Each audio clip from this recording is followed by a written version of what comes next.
దేవుడు అరిటాకుకు, మామిడాకుకు, కరివేపాకుకు, తమలపాకుకు శిక్ష విధించాడని మీకు తెలుసా? అయితే ఇది తెలుసుకోండి. మామిడాకు ప్రతి శుభకార్యంలోనూ నేను తప్పకసరిగా ఉండాలి, అసలు నేను లేనిది ఏ శుభకార్యం జరగదు అని గర్వంగా పలుకుతుంది. అది విన్న దేవుడు చిన్నగా నవ్వి తలుపు గుమ్మానికి తలకిందులుగా వేలాడే శిక్ష విధించాడు. ఇకపోతే కరివేపాకు, నేను లేకపోతే వంటలలో రుచి అనేదే ఉండదు కాబట్టి నేనే గొప్ప ఆకును అని పలికింది. అది విన్న దేవుడు తినేటప్పుడు కరివేపాకును వేరిపారేసే ఆలోచనను మనిషికి కలిగించాడు.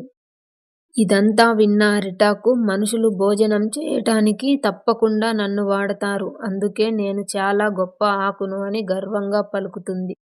ఇది విన్న దేవుడు ఆలోచించాడు. అరటి ఆకులో తిన్నాక ఆ అరటి ఆకు బ్రతుకుని చెత్త కుప్పలో పడేటట్లు చేశాడు. తమలపాకు, నన్ను శుభకార్యాలలోనే కాదు తాంబూలంగా వేసుకుంటే వారి నోటిని ఎర్రగా పండిస్తాను, నాకు సాటి మరో ఆకు లేదు, నేనే గొప్ప అని తమలపాకు పొగరుగా పలుకుతుంది. దేవుడు అప్పుడు దాని పొగరును అణిచివేయాలని అనుకుంటాడు.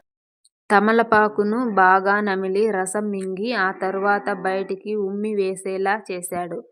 చివరికి తులసి ఆకు, నన్ను కూడా దేవుడి పూజలో వాడతారు కానీ నా చివరి క్షణాలు దేవుడి నిర్ణయం మీదనే వినయంగా భక్తితో పలుకుతుంది. విన్న దేవుడు ఎంతో సంతోషించాడు. తన మెడలో తులసి మాల హారంగా, తన పాదాల చెంత తులసి దళాలను, భక్తులు సేవించే తీర్థంలో తులసి ఆకులు ఉండేటట్లు పవిత్ర జీవితం ప్రసాదించాడు.